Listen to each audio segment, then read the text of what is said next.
एक सपना इस पावन भूमि को तीर्थ धाम बनाने के लिए, गैयों के लिए और उन बच्चों के लिए कार्य करने का संकल्प, और ये आप समाज के द्वारा साकार होता हुआ नजर आ रहा है। मानक सिद्ध बाबा की पावन तपोस्थली कड़वा पानी, जिसको हम सब मिलकर एक तीर्थधाम के रूप में परिणित करने जा रहे हैं। और ये हो सकता है, इसमें मैं समझता हूँ कोई मुश्किल कार्य नहीं। जब कोई भी कार्य राष्ट्र के लिए या धर्म के लिए निस्वार्थ भाव से किया जाएगा तो उसमें अवश्य सफलता मिलेगी। आप देख रहे हैं, लगभग आज से 10 साल पहले हरिओम आश्रम ने यहाँ पर एक छोटी सी भूमि खरीदी जिसमें 4 कमरे बने हुए, और धीरे धीरे आप सबका प्रयास, हरिओम आश्रम परिवार का विशेष प्रयास, केंद्र सरकार या राज्य सरकार का अभी ऐसा कोई सहयोग इन 10 सालों में नहीं हो पाया। और बड़े दुख की बात है, 6 मार्च को जिस बेटी की शादी में इस बार माननीय मुख्यमंत्री जी को मुख्य अतिथि के तौर पर बुलाया, लास्ट बारात हमारे यहाँ पहुंची, तब पता चला कि मुख्यमंत्री जी नहीं आ पा रहे। बड़ा दुख होता है जब शासन के लोगों को पल के बिछाकर दर्शन करने की अभिलाषा से हरिओम आश्रम तरसता रहता है, लेकिन नहीं आ पाते। अभी तक इन 10 सालों में कोई भी राजनेता इस आश्रम में नहीं पधारा। शायद रोड से देखकर चले गए होंगे। 2013 की आपदा में पूरी गौशाला बह गई थी, काफी गुस्सा बहा। शासन के लोगों ने लिख लिया, हमारे माननीय विधायक जी भी आए, लेकिन अभी तक किसी तरह का कोई सहयोग वो भी नहीं हो पाया। 2014 में जिस अनाथ बच्चे की शादी आश्रम के द्वारा हुई, माननीय मुख्यमंत्री जी ने 10,000 रुपये उसकी शादी के लिए कन्यादान देने का वायदा किया, वो आज तक नहीं पहुंचा।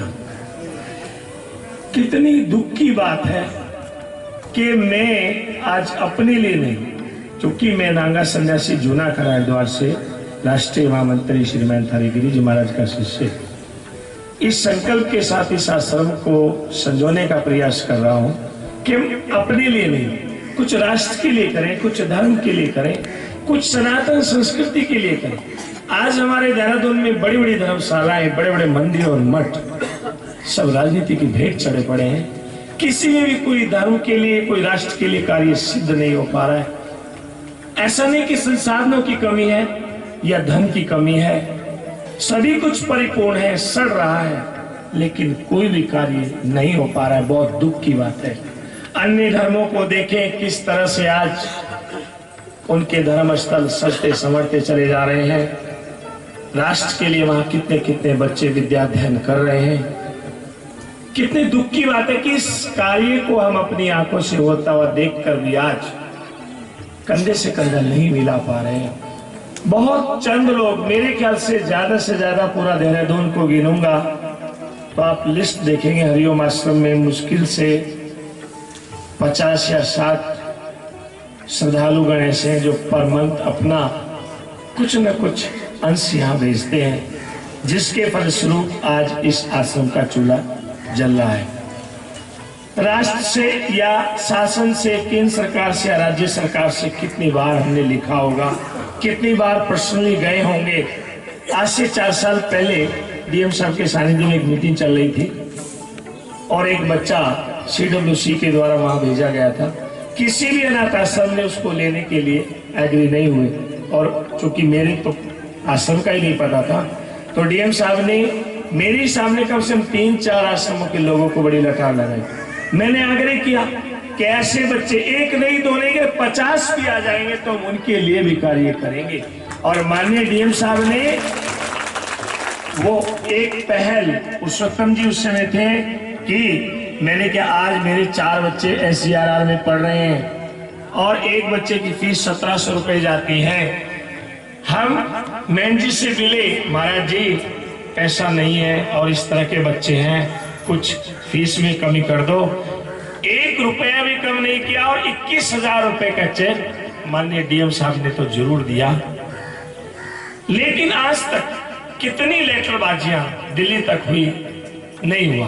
पहली बार पशु कल्याण बोर्ड ने इस गौशाला के इस शेड को बनाने के लिए 6.5 लाख रुपया सैंक्शन किया, जिसमें से कम 1 लाख रुपए जो टैक्स बिल देने पड़े उसमें चला गया।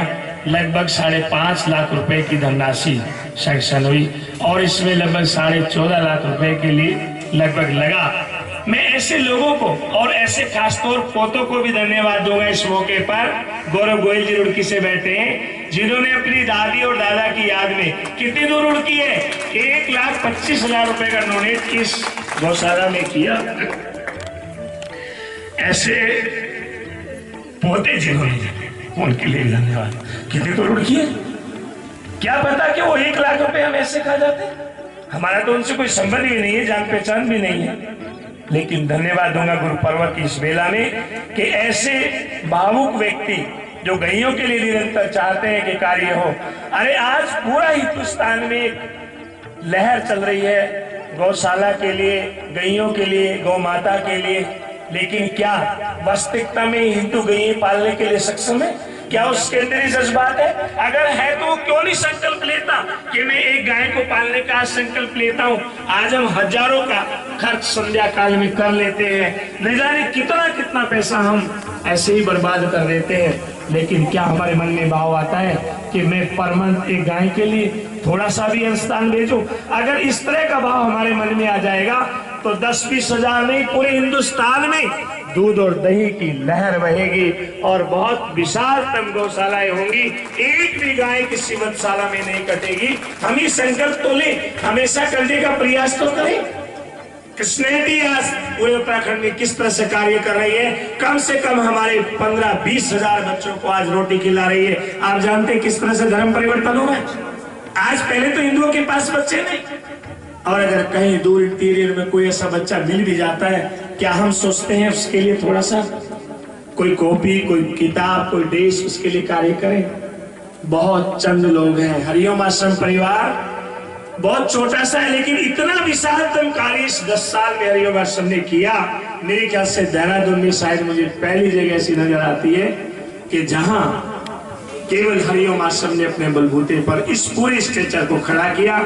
चाहे लैंड खरीदने की बातें हैं या बच्चों को कॉलेजों तक पढ़ाने की बात है, आज हरिओम आश्रम के लगभग 130 बालक बालिकाएं इस समय पढ़ रहे हैं। और आप भली बात ही समझते हैं कि पढ़ने वाले बच्चों की क्या कुछ रिक्वायरमेंट नहीं होती, क्या कुछ कष्ट नहीं होता। लगभग 2 से 2.5 लाख रुपए पर मंथ हरिओम आश्रम का खर्च हो रहा है, लेकिन बहुत कम लोग हैं, चुनिंदा लोग हैं जिनके मन में भाव आता है चलो हम लोग कुछ प्रयास करें, और उस एक छोटे से प्रयास से इतना बड़ा कार्य सफल हो रहा है। मैं आप सबको ज्यादा न कहते हुए अपनी वाणी को विराम दूंगा और धन्यवाद देना चाहूंगा उन माताओं को, बहनों को जिन्होंने हरिओम आश्रम को अपना पूर्ण अपनत्व है, ममतत्व है, पितत्व है प्रदान किया। आज अभी सतेजा जी मेरे बीच में हैं और यूएसए से उनके दामाद भी पहुंचे हुए हैं। पिछली बार सतेजा जी आए, कहने लगे स्वामी जी 2 बच्चों को मैं भी अडॉप्ट करना चाहता हूँ। मैंने कहा सतेजा जी आपकी प्रॉपर्टी को जब बड़े हो जाएंगे कोर्ट में खड़े होकर ले लेंगे कि हमारे पिता श्री सतेजा हैं और उनकी सारी प्रॉपर्टी हमें चाहिए। पिछले दिनों अमरीश ओबराय जी आए, 2 बेटे उन्होंने अडॉप्ट किए। मैंने उनके सामने भी ये बात रखी कि जब ये बड़े हो जाएंगे तो कहेंगे अमरीश ओबराय जी हमारे पिताजी हैं, उनकी सारी प्रॉपर्टी हमें चाहिए। ऐसे लीडर लोगों को धन्यवाद देना चाहूंगा। उन्होंने कहा स्वामी जी हम अभी सब कुछ देने के लिए तैयार हैं, अभी सब कुछ देने के लिए तैयार हैं। और आज अभी का वाक्य है, उनके जवाई जी जो यूएसए में रहते, उन्होंने कहा स्वामी जी 2 बच्चे हम भी अडॉप्ट करेंगे, और उन्होंने किए।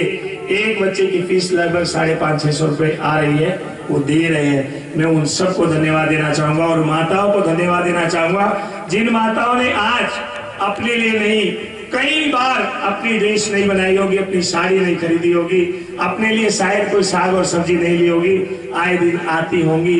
हरिओम आश्रम में नहीं भी हूँ तो भी आकर कम से कम पूछ रही होंगी बच्चे कैसे हैं, किसी बच्चे को मेडिसिन की आवश्यकता है तो देकर जा रही होंगी। उन सबको भी धन्यवाद दूंगा। और धन्यवाद नरेश बंसल जी को, हमारे एक नौते पर यहाँ तक चल कर आए हैं।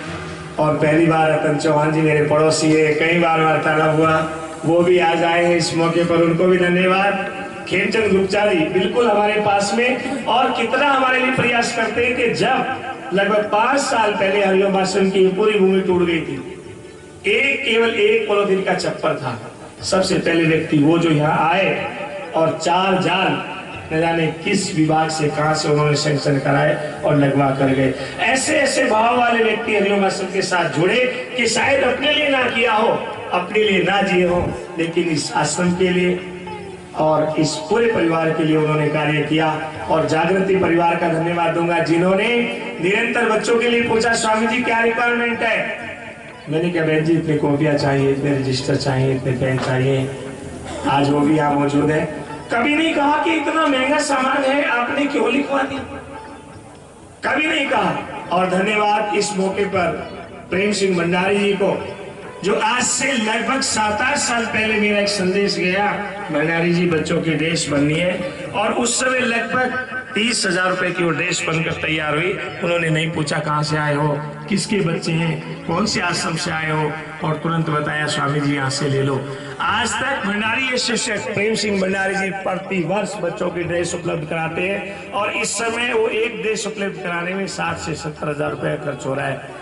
उन सब आवर पुनीत आत्माओं को धन्यवाद जो इस आश्रम को अपने परिवार की तरह संचित कर रहे हैं, और हमारे एक छोटे से गोल पर यहाँ तक चले भी आते हैं।